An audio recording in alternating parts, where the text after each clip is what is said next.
रूसी राष्ट्रपति Vladimir Putin की घोषणा से कि वह बेलारूस के क्षेत्र में सामरिक परमाणु हथियारों को तैनात करने का इरादा रखते हैं, इसे यूक्रेन में संघर्ष वृद्धि का एक प्रयास के रूप में देखा जा रहा है।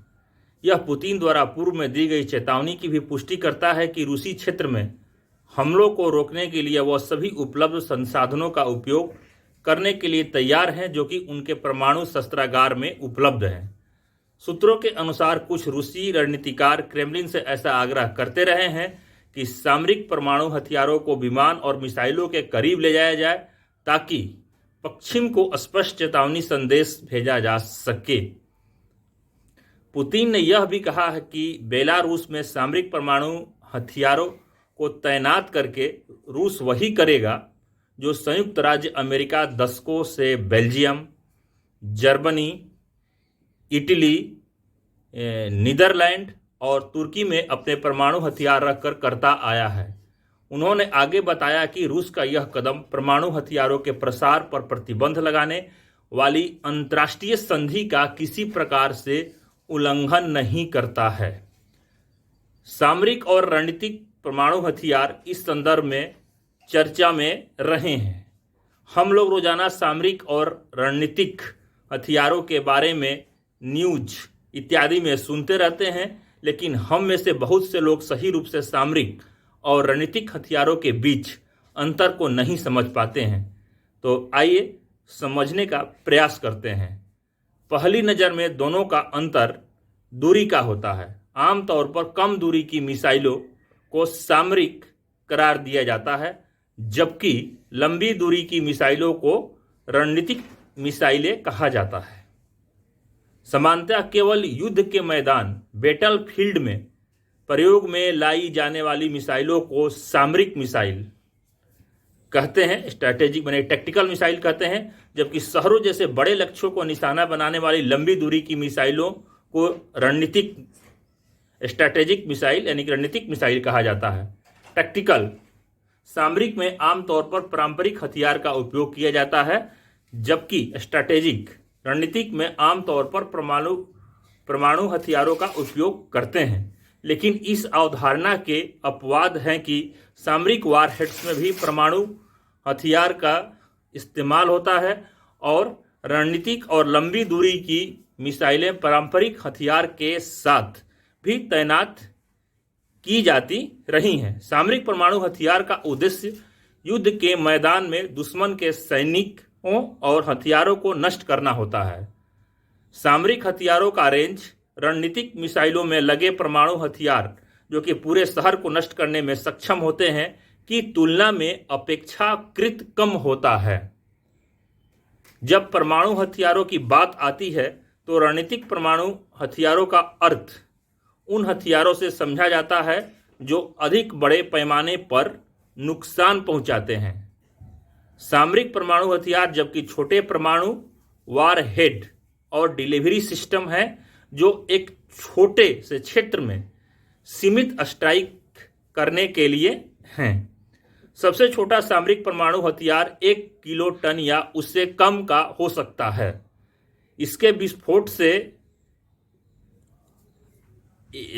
से टीएनटी के 1000 टन के परिणाम का ऊर्जा निकलती है। सबसे बड़ा 100 किलोटन जितना बड़ा हो सकता है। स्ट्रैटेजिक परमाणु हथियार बड़े होते हैं, 1000 किलोटन और लंबी दूरी से लॉन्च किए जाते हैं। बीबीसी की एक रिपोर्ट के अनुसार 1945 में अमेरिका ने हिरोशिमा पर जो परमाणु बम गिराया था वह 15 किलोटन का था। इस वर्गीकरण के अनुसार हिरोशिमा पर जो बम गिराया गया था संभावित रूप से सामरिक परमाणु हथियार माना जाएगा। Doctor S Samuel C Rajiv, Manohar Parrikar Institute for Defence Studies and Analysis, New Delhi में एसोसिएट फेलो IEDSA वेबसाइट पर बताते हैं कि at first glance the distinction is a factor of distance cover which they are used, the context in which they are employed and the warheads they can carry। पहली नज़र में अंतर दूरी का है जिस पर वे उपयोग किए जाते हैं, दूसरा जिस संदर्भ में कार्यरत हैं और तीसरा हथियार जो वे ले जा सकते हैं। लेकिन उत्तरी अटलांटिक संधि संगठन नाटो के अनुसार पश्चिमी देशों के सुरक्षा गठबंधन देशों के पास मौजूदा परमाणु हथियारों का शस्त्रागार, उनके द्वारा प्राप्त किए जा सकने वाले उद्देश्य और उनकी तकनीकी विशिष्टताओं के संदर्भ में भिन्न भिन्न हो सकता है। प्रत्येक देश में अपने हथियारों को अपने हिसाब से नामित करता है।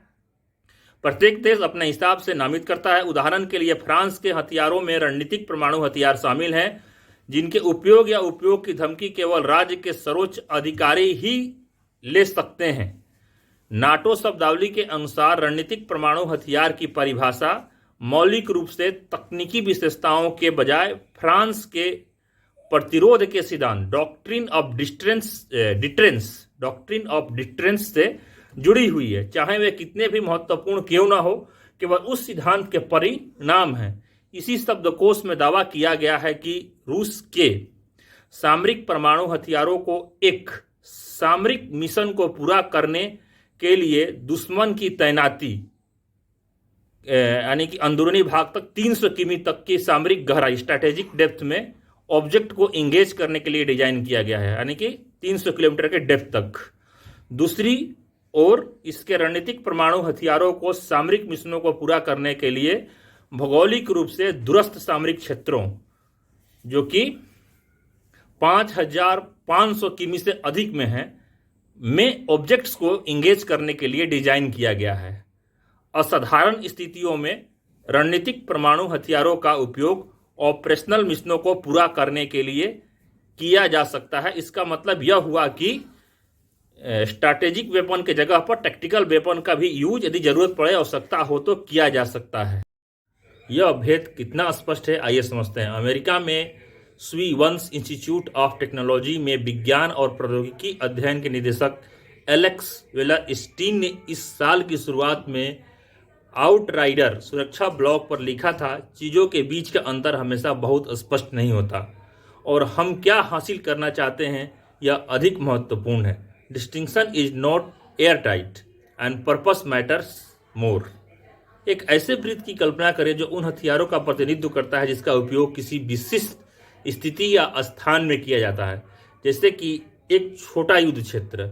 एक अन्य वृत्त उन हथियारों का प्रतिनिधित्व करता है जो एक छोटे से युद्ध के मैदान में इस्तेमाल होने के लिए बहुत बड़े या शक्तिशाली हैं, जैसे कि एक मिसाइल जो पूरे शहर को नष्ट कर सकती है। लेकिन ऐसे हथियार भी हैं जिनका उपयोग दोनों स्थितियों में किया जा सकता है। यह इस बात पर निर्भर करता है कि उनका लक्ष्य कहाँ है। वे वर्सटाइल हैं और विभिन्न तरीकों से उपयोग किए जा सकते हैं। तो इसे एक वेन आरेख की तरह समझें, जहां कुछ हथियार केवल एक या दूसरे सर्कल में फिट होते हैं, लेकिन दोनों स्थितियों में कई हथियारों का इस्तेमाल किया जा सकता है।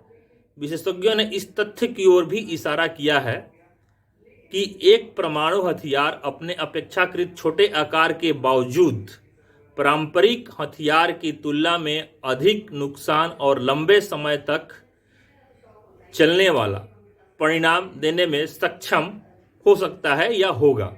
इसका एक उदाहरण 15 किलोटन हिरोशिमा पर जो बम इस्तेमाल किया गया था वो 15 किलो टन का था। द न्यूयॉर्क टाइम्स की एक रिपोर्ट के अनुसार इसकी तुलना में रूस के जार बम, जो कई लोगों का मानना है कि अब तक का सबसे बड़ा एन बम है, हिरोशिमा बम की क्षमता से 3000 गुना अधिक है। रणनीतिक हथियार मॉस्को और वाशिंगटन के बीच हथियार नियंत्रण समझौते के अधीन रहे हैं, जबकि सामरिक हथियार कभी भी ऐसे समझौते द्वारा नियंत्रित नहीं किए गए हैं।